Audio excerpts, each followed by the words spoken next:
I apologize for the late video. That we had a busy week. I know we all have, but I appreciate y'all watching this one. Talking about the proper scale and size of government.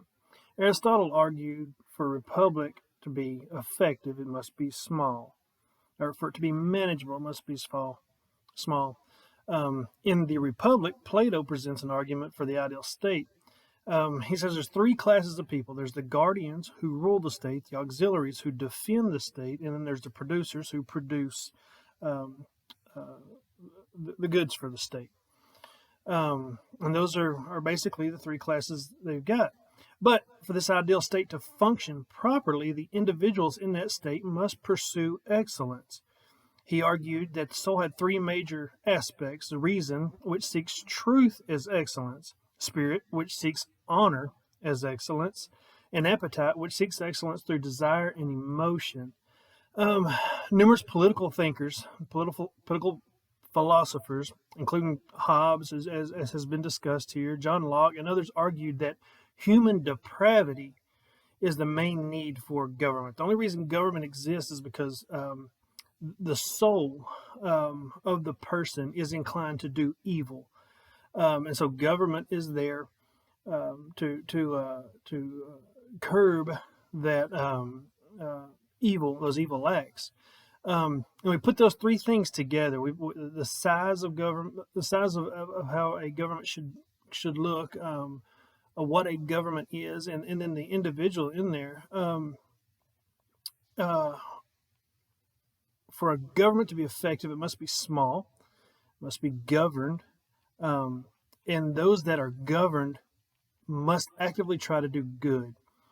And of course, you watch the upheaval that's going on today on the news. People are not doing good. No matter what side of the political aisle you are, we see that people are not doing good. Um, could that be that government is too big? I mean, there's an argument to be made there. Aristotle said small government, but if we're going into the modern sense of the term, we're not looking at the size of the amount of people that are being governed, but the actual size of the government. The government is in every aspect. There are so many departments. I know every election year I always find that there's a new department of something, and it baffles me that there's so many different departments. But the government's in every aspect of it. And another thing is today it seems, with everything that's going on, the whole social contract theory only works whenever the people who are being governed agree to be governed. Well, what are these riots about right now? The government's not doing its job, so there's a revolution going on. Montesquieu argued in Spirit of Laws that it's not necessarily the laws that are created, but it is the spirit behind the laws. Why are these laws created? And that determines how those governed react. If government gets too big, um, when government gets too big, certain rights are taken away. Whenever what the government is trying to do is to protect those rights, but inevitably certain rights will be taken away. Um, and so those that are governed tend to revolt. I think in 1867, after the Civil War is over with, on the frontier, there was still a huge problem with the Native Americans, Comanche Indians. And Texas became a state in 1845. So the defense of the frontier became the problem of the United States government. It was no longer part of Texas. It was no longer Texas's responsibility. It was federal government's responsibility. And people on the frontier were writing these letters prior to the Civil War, all through the Civil War, to the Confederate government, and then after the Civil War, they're writing these letters to government officials saying that there's these Indians, the depredations are ridiculous. We need more of a force on the frontier to protect us. And so what ends up happening is they get General Sherman, made himself famous through the Civil War with his March to Sea. They send General Sherman out to the frontier to inspect the frontier. to see if all these depredations were true, all these problems were true. And he had gone through all the forts, all on the frontier, nothing. Since these are all trumped up charges, there's no need for us to send federal forces.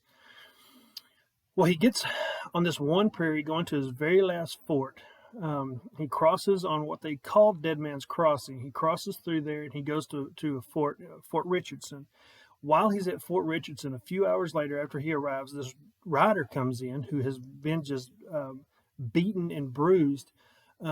He comes in, he tells the story of a wagon train that got slaughtered by the Indians. He goes out to investigate, and yeah, it happened. Well, come to find out, that group of Kiowa Indians were hiding behind a knoll, and they watched Sherman go through, and they decided to wait. They say because they thought there was another wagon train that was coming that was going to be bigger, and so they wanted to attack that one. Really looking at it, I think they knew it was a government official with military guards, and so they decided not to attack it. Well, they attacked the next one. Sherman could have very well been killed had they decided to attack his. Well, what happens is they end up sending more troops out here on the frontier. But by sending more troops out here on the frontier, the individuals on the frontier lost a lot of freedoms. They weren't able to go and roam like they wanted to. So what happens is they're asking the government to come and help them protect the frontier. Well, when the government comes and does that, it takes certain personal freedoms away. And I think we see that a lot today. We needed a police state. Well, so we have police. Well, then what happens is the abuse of power in police, and not, I'm not saying every police officer, but the police department gets corrupted because it gets too big. You can't manage. They're trying to push these recruit-throughs. They're not recruiting them well enough. And so then you have this big upheaval. And then, of course, the argument being made right now is systemic racism through government. Perhaps if government wasn't so big, we wouldn't have the same problem that we have now. But you can see it's one of those arguments that maybe our government is too big. Maybe not the size of the people, but the scale of the government, because they're in every aspect of our life with regulation. Anyway, that's kind of my Aristotle argues for the small government, which we don't have that anymore. Plato argues that there's everybody in that government needs to pursue excellence, and we're not doing that. So there's another fault with all these political thinkers. Montesquieu said this is the spirit behind the laws. If the law is made with good intention, the people understand that. Well, are all of our laws made with good intention, or are they just hindering laws?